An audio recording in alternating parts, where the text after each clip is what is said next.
Hello बच्चों, e learning में आपका फिर से स्वागत है। और आज हम क्या पढ़ने वाले हैं? आज हम पढ़ने वाले हैं पूर्ण संख्याओं में भाग की संक्रिया। पिछली वीडियोस में हमने जोड़ की संक्रिया पढ़ी थी, घटाने की, फिर गुणा की, और अब हमारी आखिरी संक्रिया है ये भाग की। इसमें बहुत छोटी सी चीज़ें हैं लेकिन सब बहुत ज़रूरी चीज़ें हैं। तो सबसे पहले क्या है, देखो सबसे पहले है संवरक प्रगुण का परीक्षण। अब संवरक प्रगुण अगर भूल गए हो तो याद करो, जैसे 2 में 4 जोड़ दें, 4 में 2 जोड़ दें तो बराबर बात होती है। ऐसी गुणा में भी संवरक प्रगुण सही चलता है। जैसे 4 को 2 से गुणा करो तो भी 8 आएगा, और 2 को 4 से गुणा करें तो भी क्या आएगा, 8 आएगा, है ना। अब हमें भाग में चेक करना है कि ऐसा होता है नहीं होता है। तो हमने दो संख्याएं ले ली, और एक 24 और एक 6। अब देखो हमने 24 को 6 से भाग करा तो कैसे लिखोगे, 24/6, और इसको भाग करोगे तो 6 चौक 24, तो कितना आया उत्तर, 4। ऐसे ही अब हमें 6 को भाग करना है किससे, 24 से। तो जो आगे होता है वो ऊपर आता है, तो ये ऊपर आ गया, 24 आ गया नीचे। अब 6 से 24 को करोगे तो 6 एकम 6, और ये कितना आया, 1/4। ऐसे ही हमने 10 और 5 को भी करा। देखो यहाँ पे करा 10/5, तो ये हमारा आ गया 2, और 5/10 करा तो 5 एकम 5। देखो इसको ऐसे करते हैं, अगर नहीं पता हो तो देखो, जैसे हम 5 का पहाड़ा पढ़ेंगे तो 5 एकम 5 और 5 दूनी 10। अब ये हो गया 1/2। अगर ऐसे ही हमने यहाँ पर पढ़ा था तो 5 एकम 5, 5 दूनी 10, और ये आया 2/1, और इसको हमने क्या लिख दिया, 2। ठीक है, तो ये ऐसे आया है। तो इसमें देखो तुम कि अगर यहाँ पर हम भाग कर रहे हैं तो 4 आ रहा है, यहाँ पर भाग कर रहे हैं तो क्या आ रहा है, 1/4। ये दोनों हमारे उत्तर एक बराबर नहीं आ रहे। जबकि संवरक प्रगुण का क्या मतलब होता है कि अगर हम इसको इससे भाग करें तो भी वही आए, और इसको इससे भाग करें तो भी वही आए, लेकिन यहाँ पर नहीं आ रहा है। तो हम क्या लिख देंगे कि अतः विभाजन की संक्रिया पूर्ण संख्याओं के लिए संवरक नहीं है। मतलब ये संवरक प्रगुण भाग के लिए नहीं है। ठीक है, अब देखो शून्य और पूर्ण संख्याओं में भाग। अब देखो जैसे 0 को 10 से भाग करोगे तो क्या आएगा, 0। 0 को 4 से भाग करोगे तो क्या आएगा, 0। अगर इसका उल्टा कर दें, 10 को 0 से भाग करेंगे तो क्या आएगा, तो कुछ नहीं आएगा, ये परिभाषित नहीं है, ऐसे ही लिख दोगे इसमें। ऐसे ही 4 को भी 0 से भाग करेंगे तो भी परिभाषित नहीं है। अच्छा, अब कभी कभी देखा होगा आपने कि अपने हर क्लास में कभी ना कभी किसी ना किसी बच्चे को कैसे नंबर मिलते हैं, देखो ऐसे नंबर। सब गलत कराओ तो आपके टीचर कैसे नंबर देते हैं, ऐसे, है ना। लेकिन कभी ऐसे नंबर मिले, बताना, ऐसे नंबर मिले, कौन से नंबर मिले, पहले वाले, दूसरे वाले, किसी को भी। आप तो सब होशियार बच्चे हो, आपको नहीं किसी और बच्चे को मिले हो, कभी देखा हो तो ये वाले नंबर मिले होंगे।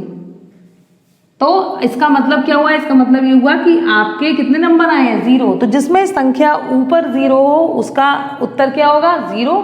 और ऐसे नंबर ही नहीं मिलते तो ऐसी संख्या क्या होंगी, होती ही नहीं होंगी। तो यहाँ पर क्या आ जाएगा कि ये 10 को जब 0 से भाग करोगे तो ये परिभाषित ही नहीं है, मतलब इसका कोई भी उत्तर नहीं आएगा। और चाहो तो इसकी जगह एक ऐसे करके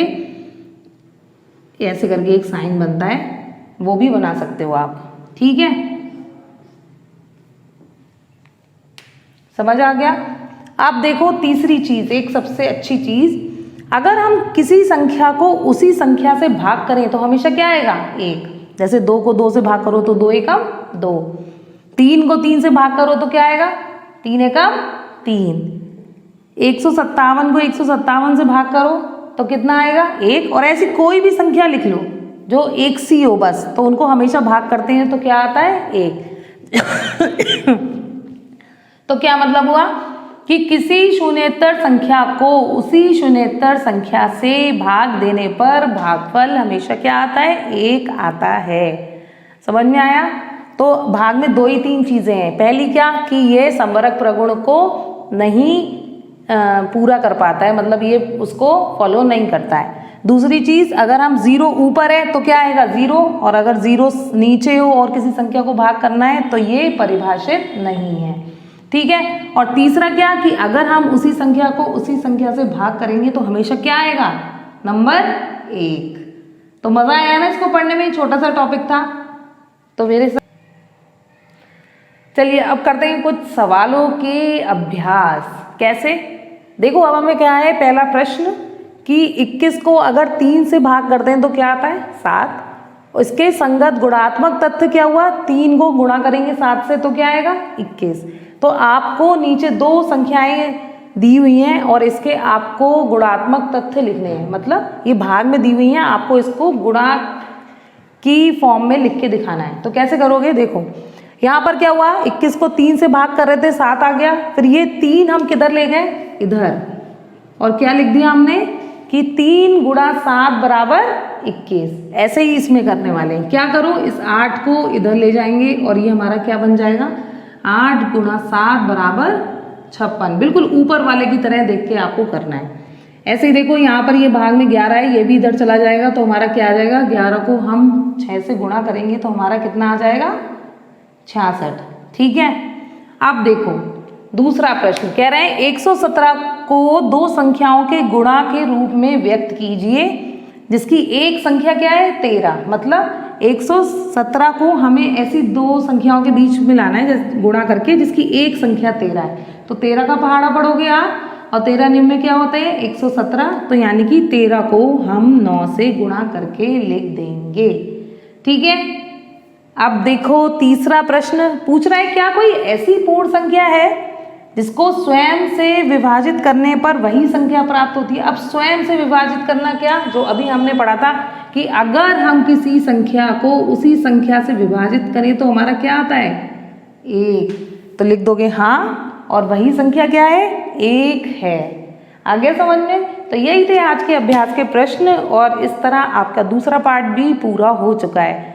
तो मिलते हैं अगले पार्ट पे, तब तक बाय।